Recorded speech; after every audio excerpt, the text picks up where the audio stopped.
Welcome to Cadillac Postgame Extra exclusively on SNY.TV. Sunday afternoon, the Mets' 4-game winning streak came to an end as the Phillies beat them 7-1.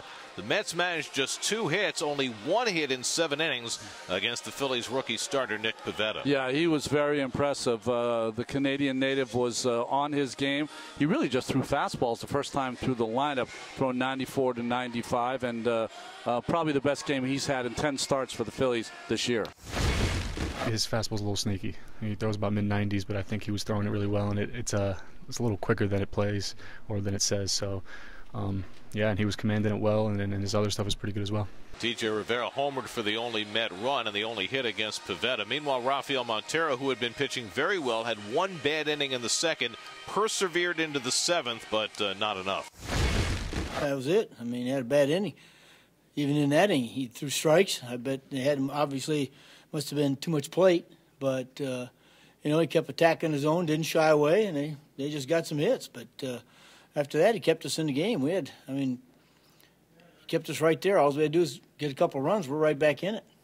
I left 1 pitch down the middle to Franco, and he connected very well on it. But after that, I was able to control my changeup, my slider, and my curveball a little bit more, and I've got better results. In the 5th inning, it would have been real easy to hit for him.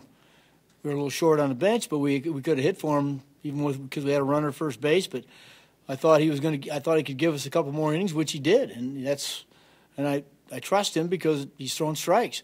Even though the next inning he walked 2 guys, but he still got out of that inning. So, you know, I think the one thing we saw when he was struggling was that he shied away from the strike zone. He didn't do that today. That inning in the 2nd, Tommy Joseph took a nice at-bat, 9-pitch at-bat, had a base hit. Nick Williams, who was very impressive in his first 3 games in the major leagues. Offensively, he looked great. And then they had a run score from 2nd on a wild pitch, Andrew Knapp. So defense wasn't great today for the Mets. That cost them a couple of runs, but they really weren't in this game after the 2nd inning.